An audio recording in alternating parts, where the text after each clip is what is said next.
Theme parks look magical. Bright colors, happy music, smiling families.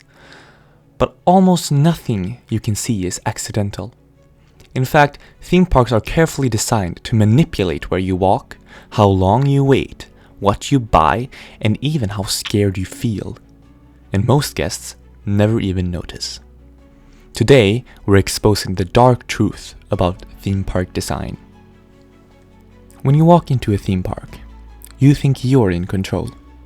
You choose the rides, you choose where to go, you choose when you leave. But from the moment you enter the park is quietly controlling you. Let's start with the first trick. Why theme parks hide the best rides. Ever notice how you rarely see the biggest roller coaster from the park entrance? That's not an accident. Most major parks intentionally hide their headline attractions deep inside the park. Disney does this, Universal does this, even coaster-heavy parks do this. Why? Because if you saw the best ride immediately, you'd go straight there, ride it, and potentially leave early. Instead, parks design entrances to feel calm and welcoming. No screaming, no intense rides, just shops, music, wide path. This forces guests to walk deeper into the park, passing food stands, merchandise, and smaller attractions along the way. By the time you reach the big ride, you've already spent money. Queues are designed to lie to you. Here's something unsettling. A longer line doesn't always feel longer. Theme parks uses psychological tricks to make waits feel shorter than they are. That's why queue lines zigzag endlessly, include interactive elements, break sightlines so you can't see the end. Disney famously uses the illusion of progress.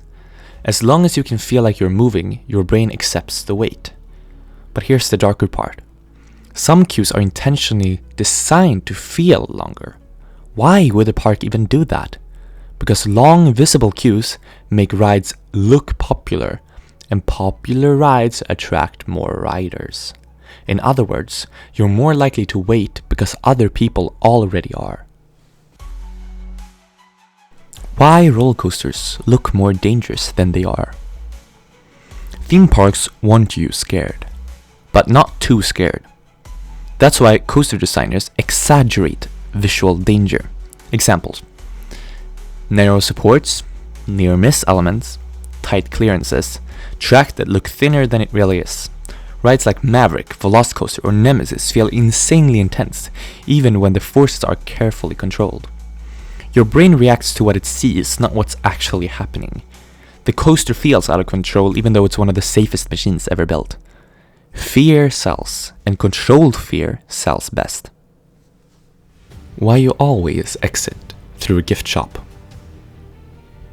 This one is obvious, but still dark. Almost every major attraction exits through a shop. But the placement of a shop is key. It's positioned right after the emotional high. You just survived the ride. Your adrenaline is up, you're smiling, laughing. Your brain is more impulsive in that moment. That's why ride photos, merch, and souvenirs are placed immediately after the exit, before logic kicks back in. You don't buy souvenirs because you need them, you buy them because the park captured you at the perfect psychological moment. Why parks control where you sit and rest. Ever wondered why benches are rare and never appear near popular rides? That actually is intentional.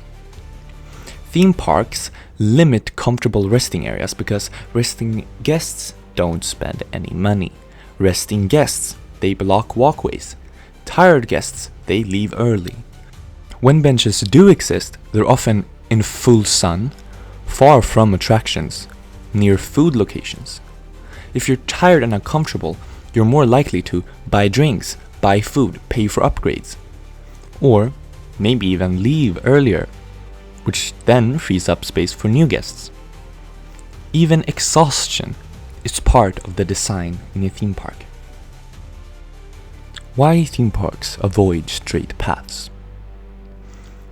Straight paths encourage fast movement. Curved paths encourage exploration.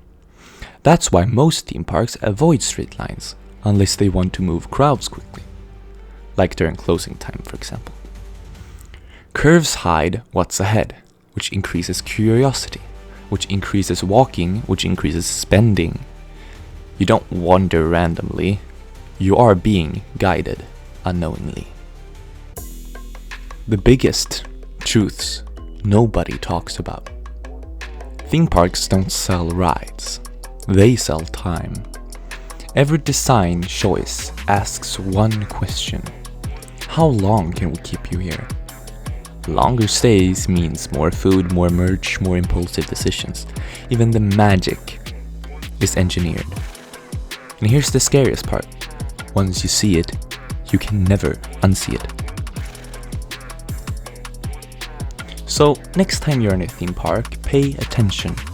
Notice what you don't see. Notice where the paths lead you.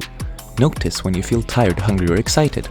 Because the park isn't just entertaining you, it's studying you. And now I want to know, what's the most manipulative theme park design trick you've ever noticed? Or did any of these surprise you? Let me know in the comments. And if you want part 2, you already know what to do. And if you enjoy deep dives into roller coasters, theme parks, and the industry behind them, this is the Theme Park Head, and you're in the right place.